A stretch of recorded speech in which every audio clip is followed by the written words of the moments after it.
Eh bien salut tout le monde et bienvenue aujourd'hui sur la chaîne Learn Hardware.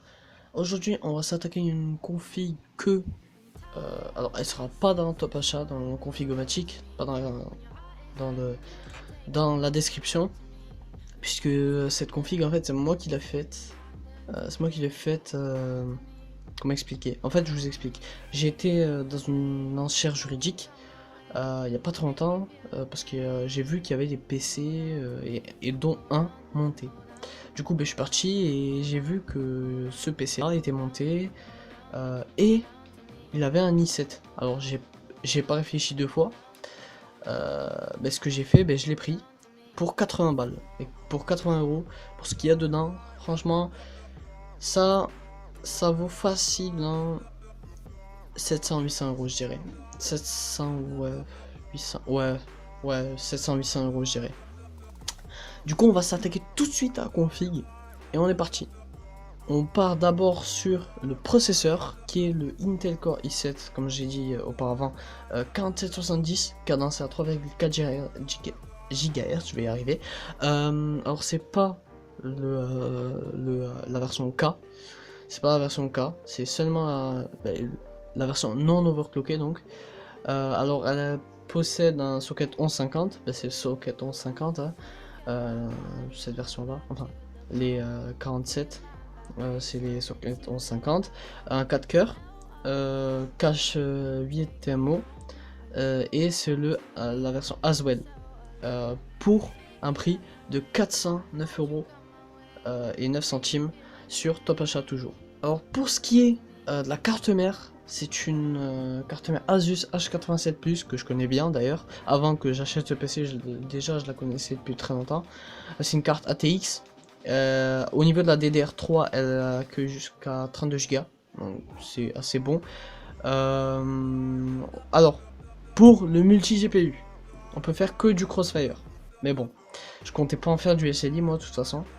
Alors, elle a 4 USB 2.0 et 2 USB 2.0, 3.0 pardon. Elle a un port souris, comme expliqué, des vieilles souris, il n'a pas les USB, des ronds violets et vert. Donc violet, je crois que c'est pour le clavier et vert c'est pour la souris. Donc c'est l'inverse, je sais plus. Mais en tout cas, là, elle fait, il y a un port qui fait les deux. Il y a alors un port HDMI, DVI et VGA. Au niveau du son, il y a trois prises. Passons tout de suite à la RAM. Alors pour ce qui est de la RAM, c'est de la RAM Kingston HyperX. Alors j'ai été choqué qu'il y a ça quand même. En fait, il faut savoir que dans les enchères juridiques, tu n'as pas le droit, par exemple là pour le PC, tu n'as pas le droit d'enlever le boîtier, voilà, regarder ce qu'il y a dedans. Non, voilà, tu prends et puis tu regarderas ça seulement si t'es l'acheteur. Seulement c'était l'acheteur. Et donc moi j'ai vu ça après que je l'ai acheté et tout, donc j'étais pas mal content. C'est de la HyperX Fury Black 8 Go, mémoire DDR3, 1600 MHz et CAS 10 pour le prix de 37 euros et 80 centimes sur Top Achat. Donc je me fie au prix de Top Achat puisque c'est les moins chers et donc ouais c'est les moins chers. Donc passons tout de suite à au refroidissement. Alors le refroidissement je l'ai pas encore acheté puisque là pour l'instant j'ai que le refroidissement d'Intel là pour l'instant puisqu'il a été donné quand j'ai acheté l'ordi. Donc je compte acheter le Cooler Master Hyper 212 Evo. Alors 4 broches, le refroidissement. Dimension du ventilateur 12 cm sur 12 cm. Donc c'est pas mal. Enfin 120 mm sur 120 mm, vous m'aurez compris. C'est fait en cuivre et en aluminium, c'est good. Il y a 4 caloducs, on voit les 4, je crois. Ouais, on voit les 4 sur la photo. Hein. Alors, le ventirad est très léger, de toute façon c'est le 212 Evo, hein. L'Hyper 212 Evo, tout le monde le connaît je pense. Tous ceux qui s'intéressent au minimum à l'hardware connaissent ce ventirad parce que il est réputé pour être très bon. Pour les processeurs non overclockables, franchement c'est pas mal, c'est de la frappe. Et même pour les Hyper 212 Evo, franchement, l'Hyper 212 Evo, si vous faites de l'overclock mais très léger, genre de 2-3 GHz. Franchement, et que vous vous intéressez, vous voulez pas pousser l'overclock à encore plus, franchement, prenez le Hyper 212 Evo, je vous le conseille. Et en plus, il est pas mal, il y a la version 212X qui est sortie il y a pas trop longtemps, enfin 2-3 mois de ça, qui est à 35 € je crois, sur Top Achat. Et là, là il est à 31,90 €, le Hyper 212 Evo sur Top Achat toujours pas. Alors passons tout de suite au GPU. Alors au GPU, c'est-à-dire la carte graphique, hein, que j'ai pas encore, mais je vais l'acheter bientôt. J'attends juste quelque chose et puis je le commanderai. Donc c'est une Zotac GeForce GTX 950 OC. Alors c'est une très bonne carte graphique. Les Zotac s'overclock très bien, ils ont même alors il y a eux et Asus qui s'overclock très bien. Il y a, comment ça s'appelle, ils ont fait un logiciel exprès même pour l'overclock, et mais c'est eux qui le règlent même l'overclock. Si vous y connaissez pas trop en overclock de GPU, franchement, je vous le conseille. Alors c'est un refroidissement semi-passif, hein. On connaît, pour l'instant on connaît vraiment, c'est depuis le début des 900, de la série des 900.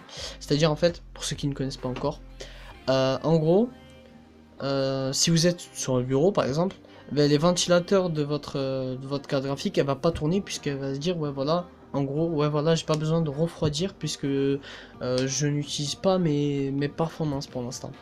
Alors que par exemple vous faites tourner GTA 5 en ultra par exemple, hein, ou The Division en ultra par exemple, là ils vont commencer à tourner pas mal fort. Après si vous faites tourner des petits jeux par exemple, je sais pas moi, il y a quoi comme petit jeu qui ne demande pas beaucoup, il y a, je sais pas, CSGO par exemple, hein, CSGO, vous prenez CSGO et vous y jouez au max par exemple, ils vont tourner à 50% par exemple, ou un truc comme ça. Alors au niveau de la GDDR5, c'est du 2 Go, donc c'est pas mal, un DisplayPort, 2 DVI et un HDMI, et le prix est assez raisonnable pour l'instant, moi je trouve. Le prix est de 174,90 €. Franchement c'est pas mal. Passons à la partie la moins intéressante pour moi je trouve, la partie la moins intéressante qui est le lecteur DVD. Alors le lecteur DVD c'est le LG GH24N SDI qui est donné avec qui était avec l'ordinateur. Alors c'est un graveur DVD interne, tout ce qui est plus basique, et bien sûr un SATA à 19,90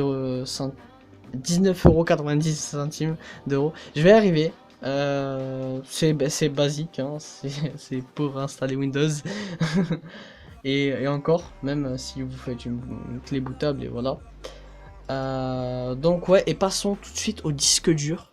Au niveau des disques durs, j'ai pas fait de photo puisque j'ai pas trouvé les trucs, mais je sais c'est quoi la référence.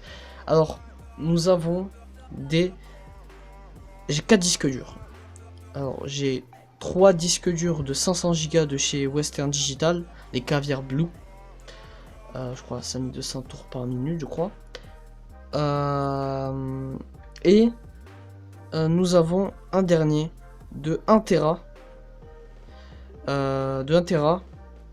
qui est de 1 Tera, ouais, comme j'ai dit, qui est la version Black, Western Digital Black, ouais, Black je crois, Black, ouais, et donc ça me fait un 2 Tera et demi, je crois, 2 Tera et demi, donc ouais, si 500 x 3 ça fait 1 Tera et demi, ouais c'est bon, ouais voilà, ça me fait 2 Tera et demi, donc c'est good, c'est encore plus good même. Et donc passons tout de suite au boîtier. Je vous en ai pas encore parlé, mais on va en parler au boîtier. Alors parlons du boîtier. Alors comme je vous ai dit, c'est un boîtier Antec. Je sais pas si je l'ai dit, mais c'est un boîtier Antec. Alors pourquoi il n'y a pas de référence? Parce que ce boîtier là est sorti en 2012 je crois, ou en 2010, donc il date pas mal, certes. Alors je sais que c'est le Antec NSK 4400 je crois. C'est un très bon boîtier pour l'instant je trouve. Juste petit bémol, c'est sur sa porte les aérations en forme de ruche. Alors ça faut vraiment éviter, faut essayer même d'essayer de mettre du coton, hein, du coton, pour boucher l'aération. Pourquoi? Si vous n'avez pas de ventilo, bien sûr. Si vous n'avez pas de ventilo, bouchez ça, parce que moi, dans l'état où je l'avais pris, ça faisait peut-être 6 mois, il était en plein air, enfin plein air, posé sur un bureau et personne ne l'avait touché. Donc ça veut dire que j'ai trouvé pas mal de poussière dedans. Et l'une des raisons, c'est ces ouvertures en forme de ruche. Et ça, franchement, si vous n'utilisez pas de ventilo sur la porte, franchement, je vous déconseille, je vous conseille plutôt de mettre quelque chose qui va boucher cette sortie-là.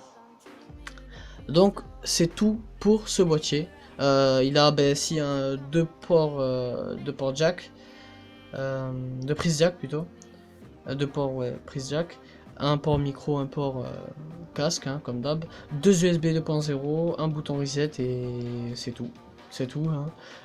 Il a des emplacements pour lecteur de cartes. Pour les lecteurs de cartes, il a deux emplacements, donc ça peut en faire un grand. Et après, il a en haut 3 emplacements pour DVD, graveur DVD ou ouais, graveur. Alors passons à la lime. Alors la lime, c'est une Antec elle aussi. C'est une Antec 520 watts. Alors elle, je l'ai trouvée parce qu'elle est très réputée elle. Ah oui. Alors là, j'ai fait une erreur sur la photo. Je viens juste de la voir l'erreur. L'erreur, c'est pas que c'est la Zotac GeForce GTX 950C. C'est alors attendez, je recherche la référence. Alors la référence c'est une Antec, hein, HCG 520 EC de 520 watts. Alors c'est une 520 watts, hein, 80 puces bronze, 6 fiches SATA, 6 Molex 4 broches, 2 DVI. Il y a une erreur. 2 DVI, pardon, j'ai encore fait une erreur. Putain, merde. Et je l'ai vraiment bâclé celui-là. Ah oui, non, c'est parce que je m'étais arrêté. Ah ouais, j'avais fait une pause entre les deux. De 2 jours, ouais. J'avais fait une pause de 2 jours, ouais. Ventilateur de 135 mm. Pour le Zotac. L'Antec. Le prix est de 174,90 €. C'est franchement un peu cher quand même. Pour une anime comme ça, c'est un peu cher. Et bien, je pense que c'est tout pour ce PC. Alors, faut savoir pourquoi j'ai fait une petite pause entre deux. Voilà, j'ai eu pas mal de temps. J'ai eu pas mal de travail entre le temps. J'ai eu les cours et surtout j'ai passé mon brevet. Bon, encore on s'en fout un peu de ça, hein, le brevet, même pas révisé, mais bon, c'est pas grave. Et sans vous mentir, ben, j'avais eu la flemme, quoi. J'avais eu la flemme de faire des vidéos. Et sans vous mentir, ben, j'avais tellement eu la flemme, j'ai dit, ouais, je vais pas me forcer. Je vais pas me forcer à faire des vidéos alors que j'en ai pas envie.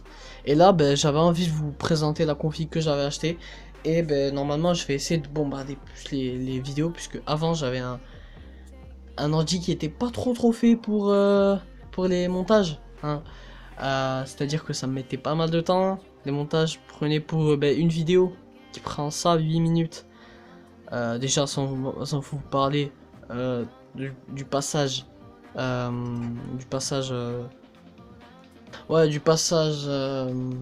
Photoshop. Donc ça me prend facile 2h30 ça. Montage, franchement ça me prend pas beaucoup de temps.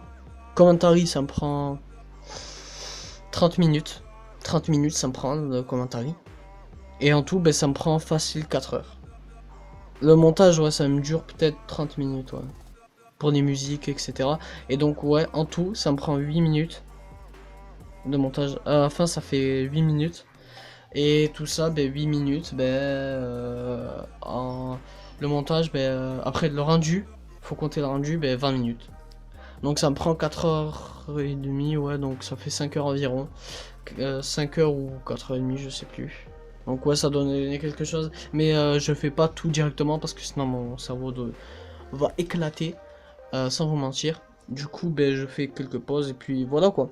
Donc si vous avez aimé cette vidéo, n'hésitez pas à laisser un j'aime, commentez-la Si vous voulez me conseiller quelque chose ou vous voulez des conseils, n'hésitez pas à commenter, abonnez-vous et laissez un et partagez la vidéo.